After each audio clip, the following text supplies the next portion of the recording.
Vladimir Putin তিনি শুধু রাশিয়ার প্রেসিডেন্ট নন, তিনি আধুনিক বিশ্বের সবচেয়ে দক্ষ রাজনৈতিক ইমেজ নির্মাতাদের একজন। ক্ষমতার করিডোরে তার উত্থানের গল্প যেমন নাটকীয়, তেমনি নিজের ভাবমূর্তি গড়ে তোলার কৌশলও অত্যন্ত সুপরিকল্পিত। পুতিন জনসমক্ষে নিজেকে কতটা পরিকল্পিতভাবে উপস্থাপন করতেন সে বিষয়ে জানিয়েছেন বিবিসির সাবেক সংবাদদাতা ব্রিজেট কেন্ডাল। তিনি একটি ঘটনার কথা উল্লেখ করে জানান, 2001 সালে প্রথমবার ভ্লাদিমির পুতিনের সাক্ষাৎকার সরাসরি সম্প্রচারের ঠিক আগে টেবিলে রাখা পানির গ্লাস সরিয়ে ফেলেন তার এক সহকারী, কারণ তারা চাননি কোনোভাবেই এমন ধারণা তৈরি হোক যে গ্লাসগুলো ভদকার জন্য রাখা হয়েছে। পুতিন মনে করতেন টেলিভিশন প্রচারের ক্ষেত্রে এটি এক ধরনের পারমাণবিক বোমার মতো প্রভাব ফেলতে পারে।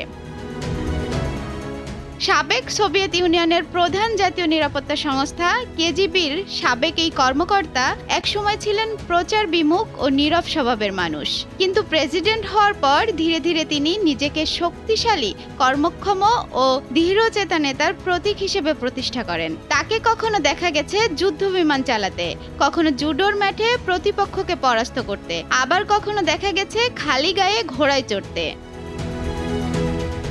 রাজনৈতিক বিশ্লেষকদের ধারণা, দেশের জনগণের কাছে তিনি নিজেকে একজন শক্ত হাতে রাষ্ট্র পরিচালনাকারী নেতা হিসেবে তুলে ধরতে চেয়েছেন।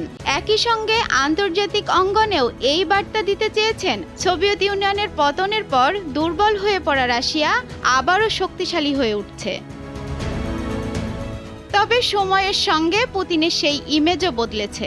আড়ালে থাকা তুখোড় গোয়েন্দা কর্মকর্তা থেকে তিনি হয়ে উঠেছেন ক্ষমতার কেন্দ্রবিন্দু।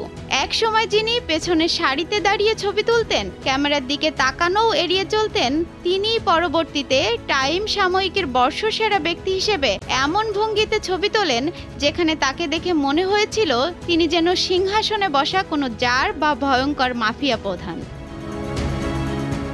বিজয় ঘোষণা উপলক্ষে আয়োজিত এক সমাবেশে তাকে চোখের পানি মুছতে দেখা যায়। তার গাল বেয়ে অশ্রু গড়িয়ে পড়ার সেই দৃশ্য তখন ব্যাপক আলোচনার জন্ম দেয়। বিশ্লেষকদের ধারণা, এটি ছিল একটি সুচিন্তিত রাজনৈতিক প্রদর্শন। আবেগ আপ্লুত এক নেতার ভাবমূর্তি তৈরি করে নিজেকে রাশিয়ার ত্রাণকর্তা হিসেবে তুলে ধরার চেষ্টা করেছিলেন পুতিন। আর এই ঘটনার পরই ধীরে ধীরে রাশিয়ায় তার নিয়ন্ত্রণ আরও শক্ত হয়। 2 দশকেরও বেশি সময় ধরে ক্ষমতায় থাকা 73 বছর বয়সী পুতিনের রাজনৈতিক পরিচয়ের সবচেয়ে গুরুত্বপূর্ণ অংশ ইউক্রেন যুদ্ধ।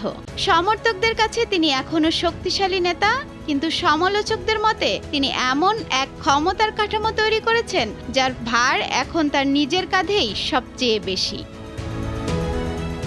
অনামিকা রায়, ভোরের কাগজ।